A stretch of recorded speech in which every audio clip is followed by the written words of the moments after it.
नमस्कार मेरे प्यारे साथियों। आज हम आप लोगों को लाभ हानि में पार्ट 4 पढ़ाने वाले हैं। आप लोगों ने पार्ट 1, 2 और 3 देख ही चुके होंगे। आज हम चलते अपना पार्ट 4 में। अगला क्वेश्चन देखते हैं क्या है। 12 संतरे 60 रुपये में बेचने पर एक व्यक्ति को 25% की हानि होती है। तो 12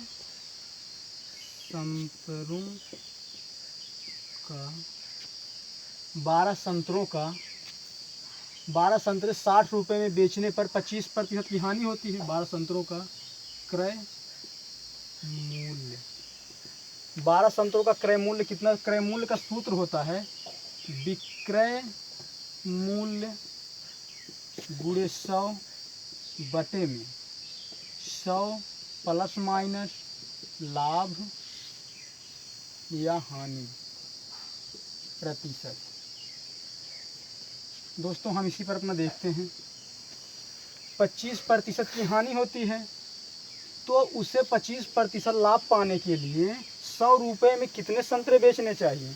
तो हम देखते हैं विक्रय मूल्य कितना है, 60 रुपये हमारा है, गुणे 100। उसके बाद ही 100, यहाँ पर हानि हो रही है तो -25। तो हम देखते हैं 60 गुणे 100 बटे में कितना है, 100 में से 25 घटेगा कितना आएगा, 75। फिर काट देंगे, 25 चौका 100, 25 तियाँ 75, 3 इकन्ने 3 और 20 तियाँ 60। तो कितना हमारा हो जाएगा, 80 रुपये। 12 संतरों का क्रय मूल्य हमारा 80 रुपये आ गया। अब बोल रहा है 25% लाभ पाने के लिए 100 रुपये में कितने संतरे बेचने चाहिए। फिर हम देखते हैं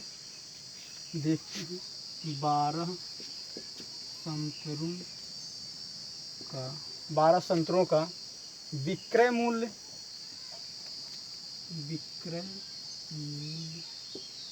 मूल्य बराबर क्या होता है, क्रय मूल्य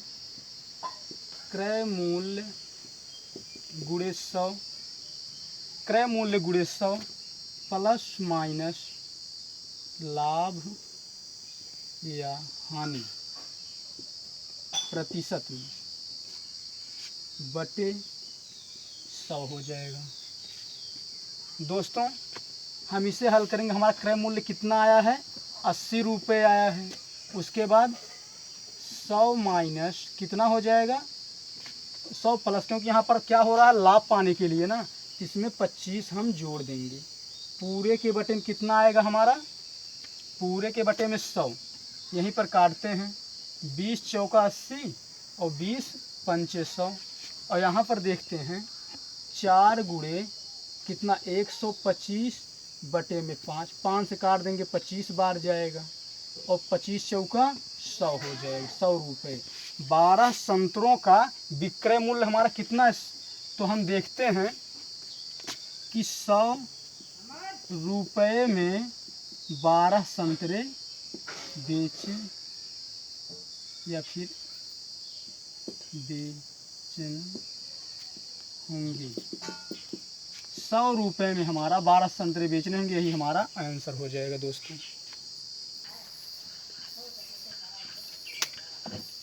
नमस्कार साथियों, देखते हैं हम अपना अगला क्वेश्चन। हमारा क्वेश्चन क्या कह रहा है। कुमार एक वस्तु 21 रुपये में बेचता है, जिससे उसको उतने प्रतिशत की हानि होती है जितना कि वस्तु का क्रय मूल्य था। तो दोस्तों हमें इस क्वेश्चन में वस्तु का क्रय मूल्य ज्ञात करना है। दोस्तों एक बात का हमेशा ध्यान रखना चाहिए कि यहाँ पर क्या हानि हो रही है ना, और कितना हानि हो रही है, क्रय मूल्य के बराबर हमें हानि हो रही है। तो हम देखते हैं इसका ट्रिक क्या है। 21 रुपये हम लिख लेंगे। उसके बाद देखते हैं 21 रुपये को 21 को 2 गुणनखंडों में ऐसा विभाजित कीजिए जिससे कि जोड़ने पर इनका जो योग हो 10 हो जाए। जब यहाँ पर हानि होगा तो इनका योग जो हो वो 10 होना चाहिए। तो देखते हैं 3 और 7 में तोड़ेंगे तो 7 त्रिक 21 हो रहा है, और जब जोड़ेंगे तो 10 हो रहा है। इसके बाद हम एक जीरो यहाँ पर भी, एक जीरो यहाँ पर भी लगा देंगे।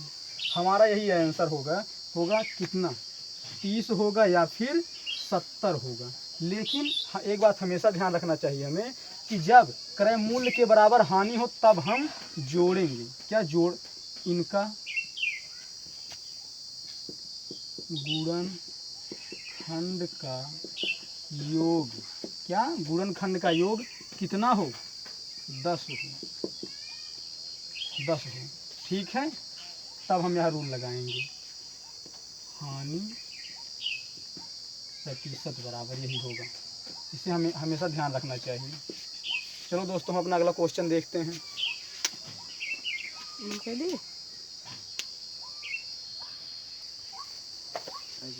दोस्तों, हम देखते हैं हमारा अगला क्वेश्चन क्या कह रहा है।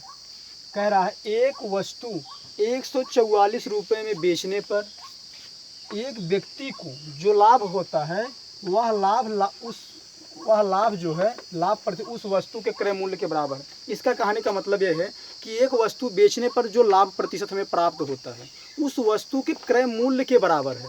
तो हमें क्या ज्ञात करना है, तो हमें बताना है कि उस वस्तु का क्रय मूल्य था कितना। तो देखते हैं, एक वस्तु को हम कितने में बेच रहे हैं, 144 रुपये में बेच रहे हैं।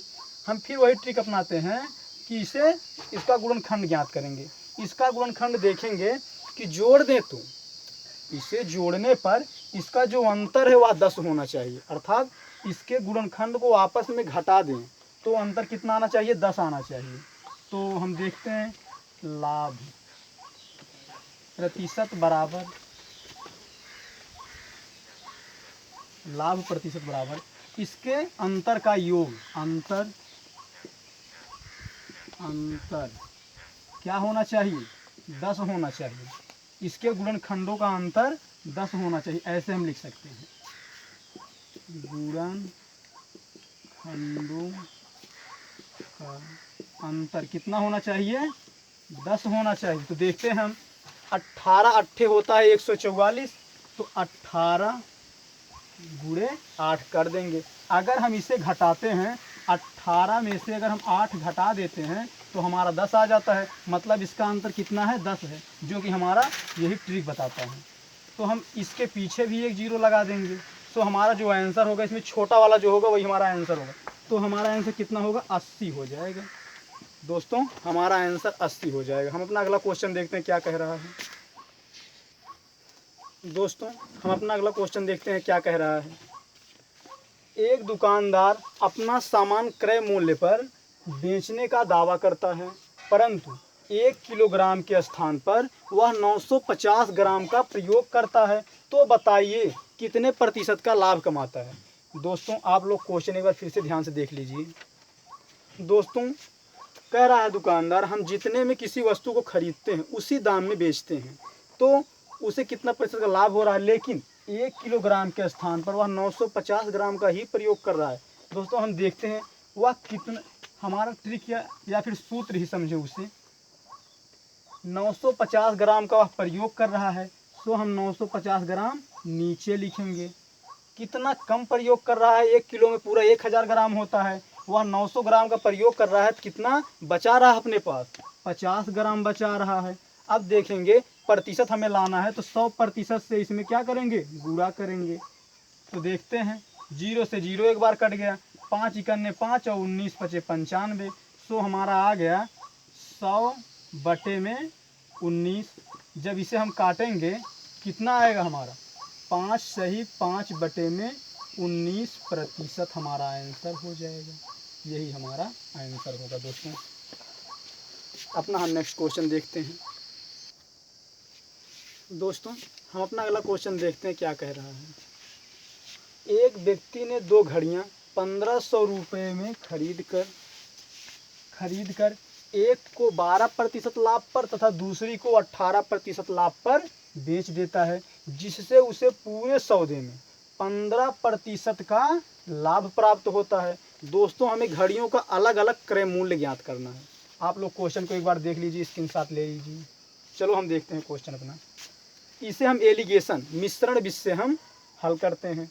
पहला बोल रहा है, पहला घड़ी जो और दूसरा घड़ी, पहले घड़ी को 12% लाभ पर बेचा है, दूसरी घड़ी को 18% लाभ पर बेचा है, और पूरा जब दोनों को बेचने के बाद उसे कितना 15% का लाभ प्राप्त हुआ। कितना, 15% का लाभ प्राप्त हुआ। तो देखते हैं 18 में से 15 जाएगा तो कितना बचेगा, 3 बचेगा। इधर देखते हैं कितना बचेगा, 3 बचेगा। दोस्तों इसे हम अनुपात में बना लेते हैं। 3 से 3 एक बार कट जाएगा तो हमारा 1:1 आ जाएगा। दोस्तों हम देखते हैं पहली घड़ी का क्रय मूल्य। पहली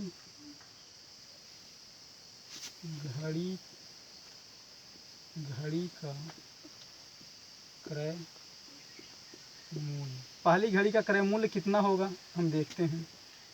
पहली घड़ी का क्रय मूल्य क्या होगा, तो दोनों अनुपातों का योग नीचे आ जाएगा।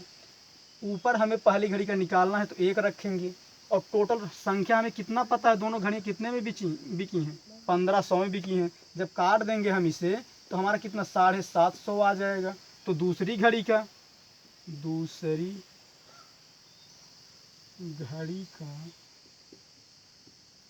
क्रय मूल्य क्या होगा।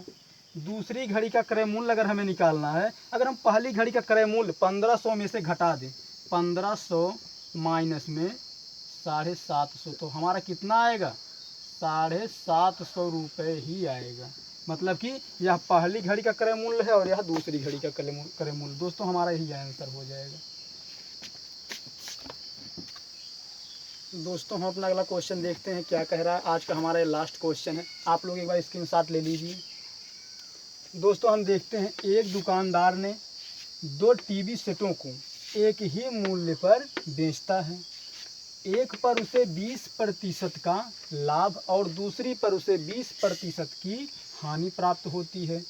तो उसे दोनों घड़ियों पर कुल मिलाकर कितने प्रतिशत का लाभ प्राप्त हुआ या फिर हानि प्राप्त हुई। दोस्तों हम देखते हैं जब एक ही मूल्य पर दोनों वस्तुएं बेची जाएं तो इस दशा में हमेशा सदैव हानि होगा। अगर एक ही मूल्य पर 2 वस्तुएं बेची जाती हैं तो वो सदैव ही उस पर हानि होगा। तो हानि प्रतिशत बराबर हमें हानि प्रतिशत निकालना है। हानि प्रतिशत बराबर, तो देखते हैं दर बटे 100 लिख देंगे हम और पूरे का स्क्वायर कर देंगे। तो दर हमारा कितना है, तो दर हमारा इसमें 20% है। सो हम देखते हैं दर के स्थान कितना रखेंगे, 20/100 पूरे का स्क्वायर।